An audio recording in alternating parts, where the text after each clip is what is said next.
အစီအစဉ်အရနိုင်ငံတော်၏အတိုင်ပင်ခံပုဂ္ဂိုလ်ဒေါ်အောင်ဆန်းစုကြည်မှနှုတ်ခွန်းဆက်စကားပြောကြားခြင်းစီစဉ်ဖြစ်ပါတယ်ရှင်။လေးစားအပ်ပါသောနိုင်ငံတော်၏အတိုင်ပင်ခံပုဂ္ဂိုလ်ကြီးရှင်82နှစ်မြောက်ချင်းမျိုးသားနေမိခွန်အားပြောကြားပေးပါရန်ကာရဝတ်တရားရှိထား၍ရိုသေလေးမြတ်စွာတင်ပြအပ်ပါတယ်ရှင်။ อาจารย์นิ่งบรรทุกอินกุมสมสริและกุมหินักชิมมีพุนนีดอนนักบโตยชิมจากดิ่งอินอุปัตมีกอรัมปีรัวนักเปตูปีองซานสุจีอุปัตไมจะนักเฮกันอินโซม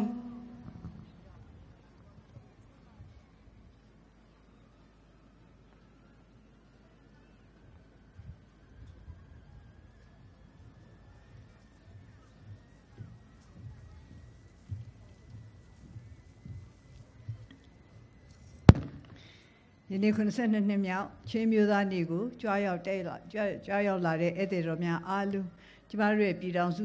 သားချင်းအားလုံးနဲ့အထူးဖြင့်ကျမတို့ချင်းတိုင်းသားညီကိုမောင်နှမများကိုကျေးဇူးနှုတ်ဆုံးဆက်ပါတယ်အားလုံးကျမ်းမာချမ်းသာကြပါစေကြောင်းမေတ္တာပို့ပါတယ်ချင်းမျိုးသားတို့ရဲ့အခုလိုနေထုနေမြအခါသမယမှာမြန်မာနိုင်ငံနှံပြားတွင်သာမကချင်းတိုင်းသားများနိုင်ငံသားတကာမှာရောက်နေတဲ့ချင်းတို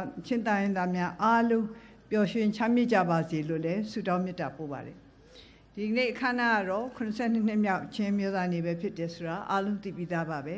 စောစောကလည်းသမရာကြီးရဲ့တဝင်လွှာထဲမှာရောကျမတို့တပါပတိမင်ကွန်းထဲမှာရောဒီကိစ္စနဲ့ပတ်သက်လို့ပါပါတယ်ဒါကျမအနေနဲ့လည်းထပ်ပြီးတော့ဖြည့်ဆွက်ပြောချင်တာတွေရှိပါတယ်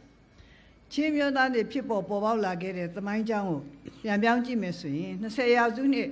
ပင်လုံညီလာခံကနေအစပြုပြီးတော့1948ခုနှစ်ဖွဲ့စည်းပုံအခြေခံဥပဒေအရချင်းဝိသေသတိုင်းရယ်လို့စတင်ပေါ်ပေါက်လာခဲ့တဲ့ဟာပဲဖြစ်ပါတယ်မြန်မာနိုင်ငံကိုဗြိတိရှ်နယ်စပ်တွေရဲ့သိမ်းပိုက်လိုက်တဲ့အချိန်ကတည်းကချင်းတိုင်းသားညီနောင်တွေဟာရလက်နက်ကိုဆွဲကင်ပြီးတော့စွမ်းစွမ်းတမန်ခုခံတော်လှန်ခဲ့တာကိုဘိုဂျွန်စပစ်ဘိုခိုင်ကမ်တို့လိုထင်ရှားတဲ့ချင်းမျိုးသားတော်လှန်ရေးခေါင်းဆောင်တွေကသမိုင်းသက်တွေသိပြုနေပါတယ်ဒါအပြင်ချင်းမျိုးချစ်များဟာဒုဗမာအစည်းအရုံးနဲ့ပူးပေါင်းပြီးသခင်ဘွဲ့ခံယူပြီးတော့နေချက်လက်အောက်ကနေလွတ်လပ်ရေးပြန်လည်ရယူဖို့အတွက်နိုင်ငံရေးလှုပ်ရှားမှုတွေဆောင်ရွက်ခဲ့ကြတာကိုလည်းအလုံးသိပြီးသားဖြစ်မှာပါချင်းမျိုးသားတွေဟာ1948ခုနှစ်ဖေဖော်ဝါရီလ12ရက်နေ့ကရှမ်းပြည်နယ်ပင်လုံမြို့မှာကျင်းပတဲ့တောင်တန်းနဲ့ပြည်မသွေးစည်းညီညွတ်ရေးညီလာခံမှာလည်းတက်ရောက်လာခဲ့ပြီးတော့ပင်လုံစာချုပ်မှာချင်းမျိုးသားကိုယ်စားလှယ်ကြီးများဖြစ်ကြတဲ့ဦးလုံမုံဦးထောင်စာခုတ်ဦးကီယိုမန်တို့ကတက်သေးပြုပါဝင်ပြီးလက်မှတ်ရေးထိုးခဲ့ကြပါတယ်ချင်းဗမာချစ်ကြည်ရေးညီလာခံကိုလည်း1948ခုနှစ်မတ်လ3ရက်နေ့ကနေပြီးတော့မတ်လ5ရက်နေ့အထိမကွေးတိုင်းဒေသကြီးထီလင်းမြို့မှာကျင်းပခဲ့ပါတယ်လွတ်လပ်ရေးရပြည်တဲ့နောက်ချင်းဝိသေသတိုင်းလုံးဆိုင်ရာညီလာခံကြီးကို1948ခုနှစ်ဖေဖော်ဝါရီလ19ရက်နေ့မှ22ရက်နေ့အထိဖလမ်းမြို့မှာကျင်းပခဲ့ပါတယ်ဒီညီလာခံကြီးမှာတင်သွင်းကြခဲ့တဲ့အဆိုတွေနဲ့မှ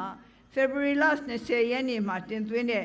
တိုက်သူကြီးအုပ်ချုပ်ရေးစနစ်ကိုပယ်ဖျက်ပြီးလူထုရွေးချယ်တဲ့ကိုယ်စားလှယ်တွေကအုပ်ချုပ်ရန်ဆိုတဲ့အဆိုကိုမဲခွဲဆုံးဖြတ်တဲ့အခါမှာထောက်ခံမဲ9000ကျော်ကန့်ကွက်မဲ18မဲနဲ့အနိုင်ရရှိခဲ့ပါတယ်ဒါဟာချင်းတိုင်းသားအများစုကဒီစနစ်ကိုလိုလားတယ်စနစ်သစ်ကိုလိုလားတယ်ဆိုတာကိုသက်သေထူတာပဲဖြစ်ပါတယ်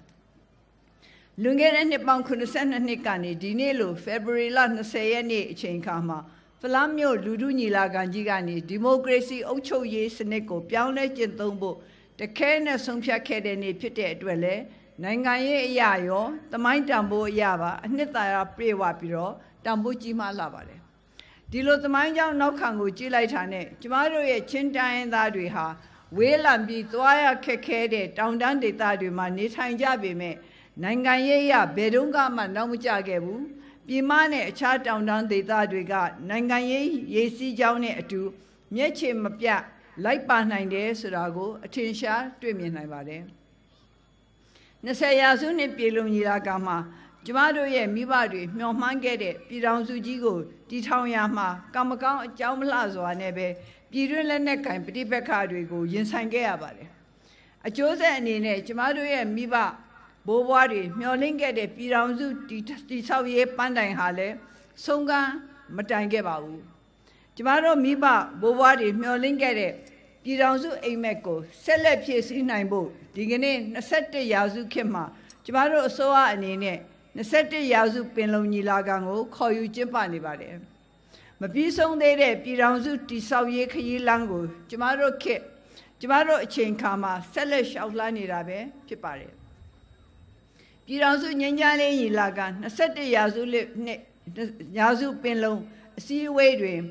ချင်းတိုင်းသားကိုယ်စားလှယ်တွေဟာပြည်ထောင်စုကြီးရဲ့ကောင်းကျိုးကိုရည်ရွယ်ပြီးတော့တက်ကြွပါဝင်ကြိုးပမ်းလျက်ရှိကြတဲ့အတွက်လည်းများစွာဝန်းမြောက်မိပါတယ်ကျေးဇူးလည်းတင်ပါတယ်ချင်းတိုင်းသားအများစုနေထိုင်တဲ့ချင်းပြည်နယ်ဟာပထဝီနေထားအရအခွင့်မသာမှုကြောင့်လူမှုစီးပွားရေးဘိုင်းမှာဖွံ့ဖြိုးမှုအ ਨੇ ဆုံးဒေသတွေထဲကတစ်ခုဖြစ်ပါတယ်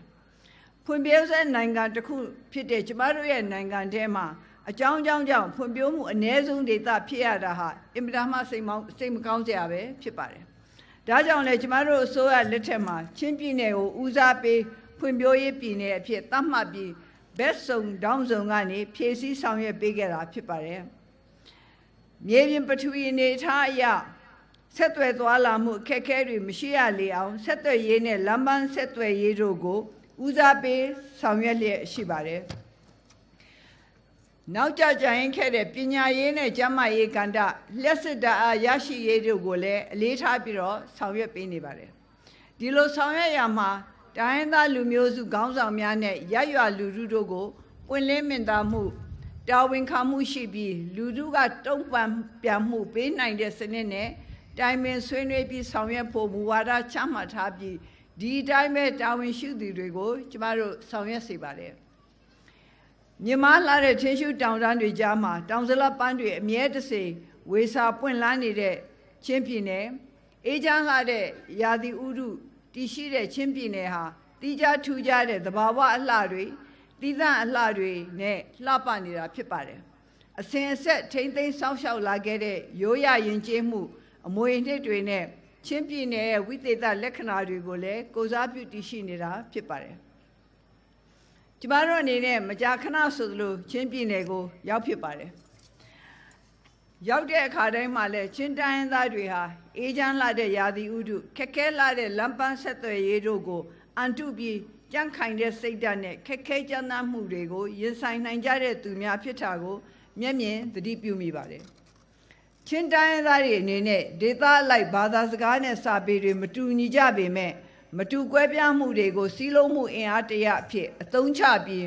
ချင်းပြည်နယ်ကောင်းရကောင်းကျိုးအတွက်ကြိုးပမ်းကြမယ်ဆိုတာကိုလည်းအခိုင်အမာယုံကြည်ထားပါတယ်ချင်းပြည်နယ်ရဲ့အမှတ်တစိတ်သင်္ကေတလို့သတ်မှတ်ထားတဲ့အောက်ချင်းငယ်ဟာသစ္စာရှိမှု